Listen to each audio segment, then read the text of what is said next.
nature, and my godliness. To thy role, my substitute bond. Wherefore should I stand in the plague of custom, and permit the curiosity of the nations to deprive me? For that I am some 12 or 14 moonshines, broke of a brother. What bastard? Wherefore base? When my dimensions are as well compact, my mind as generous, and my shape as true as honest madam's issue.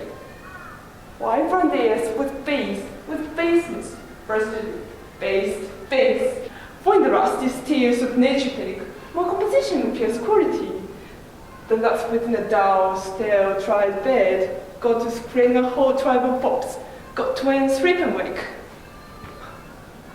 Well then, legitimate Edgar, I must have you round. Our father's wrath is to the bastard Edmund, as to legitimate.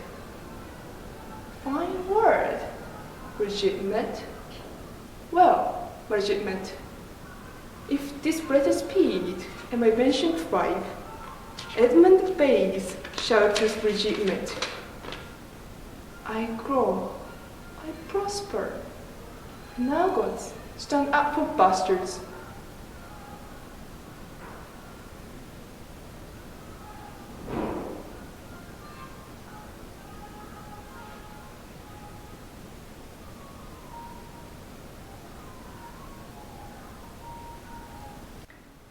Kent banished thus, and France in color parted, and the king gone tonight, prescribed his power confined to exhibition.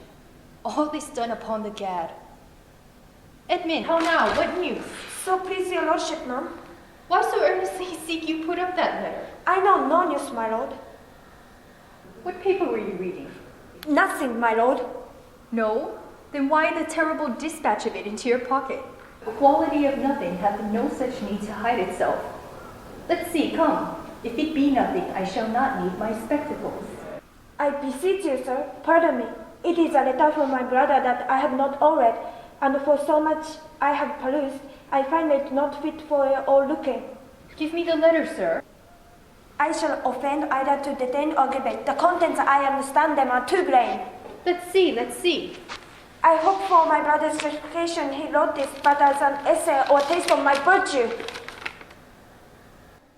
This policy and reverence of age makes the world bitter to the best of our times, keeps our fortunes from us till our oldness cannot relish them. I begin to find an idle and fond bondage in the oppression of aged tyranny, who sways not as it hath power, but as it is suffered. Come to me, that of this I may speak more. If our father would sleep till I waked him, you should enjoy half his revenue forever, and live the beloved of your brother, Edgar. Conspiracy. Sleep till I waked him, you should enjoy half his revenue? My son, Edgar? Had he a hand to write this? A heart and a brain to breed it in?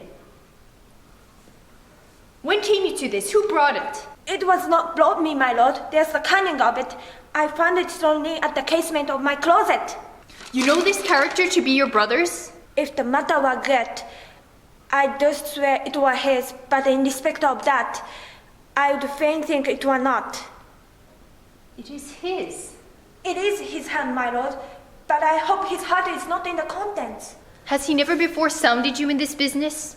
Never, my lord, but I have heard of maintaining to be fit that sons at perfect age and fathers declined, the father should be as word to the son manage his revenue. Oh, villain. His very opinion in the letter. Abhorred villain. Unnatural. Detested, brutish villain. Worse than brutish. Go, Sarah, seek him. I'll apprehend him. Abominable villain. Where is he? I do not well know, my lord. If it shall please you to suspend your indignation against my brother until you can derive from him better testimony of his intent, you should run a certain course, where if you violently proceed against him, mistaking his purpose, it would make a great gap in your own honor and shake in pieces the heart of his obedience. I dare pound down my life for him that he has wished this to feel my affection to your honor and no pretense of his danger. Think you so? If your honor judge it meet, I will praise you. You shall hear us comfort of this, and by adequate assurance have your satisfaction, and that without any further delays on this very evening. He cannot be such a monster. Edmund, seek him out. Wind me into him, I pray you. Frame the business after your own wisdom. I wouldn't state myself to be in a due resolution. I will seek him, sir, presently, convey the business, I find the means, and acquaint you with all. These eclipses as of late portend no good to us, though the wisdom of nature can reason it thus and thus. Nature finds itself scourged by the sequent effects. Love cools, friendship falls off, brothers divide. In cities, mutinies. In countries, discord. In palaces, treason. And the bond cracked twixt son and father. This villain of mine falls under the prediction. There's son against father. The king falls from bias of nature. There's father against child. We have seen the best of our times. Machinations, hollowness, treachery, and all ruinous discord follows us disquietly into our graves. Find out this villain, Edmund. It shall lose thee nothing. Be careful. And the noble and true-hearted Kent banished. His offense? Honesty. 'Tis strange.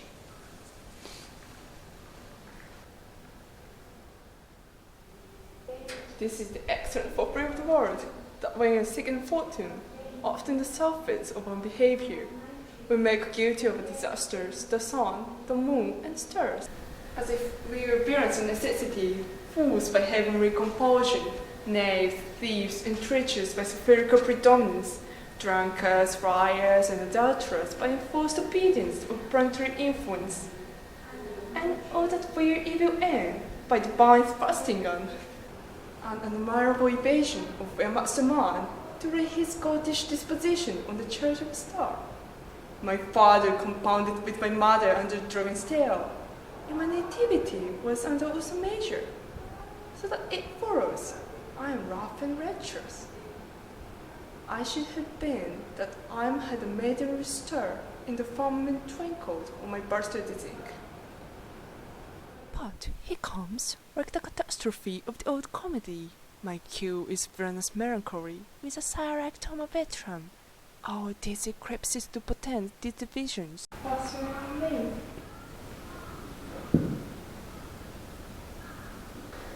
Oh no, brother Edmund, what serious contemplation are you in?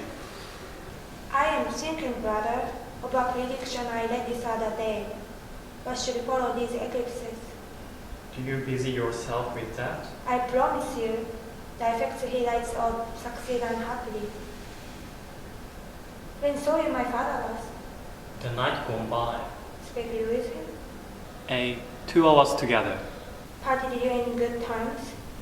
Found you no displeasure in him by words nor countenance? None at all. Bethink yourself, wherein you may have offended him, and at my entreaty, forbear his presence until some little time has qualified the heat of his displeasure, which at this instant so rages in him that with the meekness of your person it would scarcely allay. Some villain has done me wrong. That's my fear. I pray you have a continent forbearance till the speed of his rage goes slower, and as I say, retire with me to my lodging, from whence I will fitly bring you to my lord speak. Pray go, there is my key. If you do stay abroad, go armed. Armed, brother? Brother, I advise you to the best. Go armed. I am no honest man, if there be any good meaning toward you. I have told you what I have heard and seen, but faintly, nothing like the image and horror of it. Go away! Shall I hear from you now? I do serve you in this business.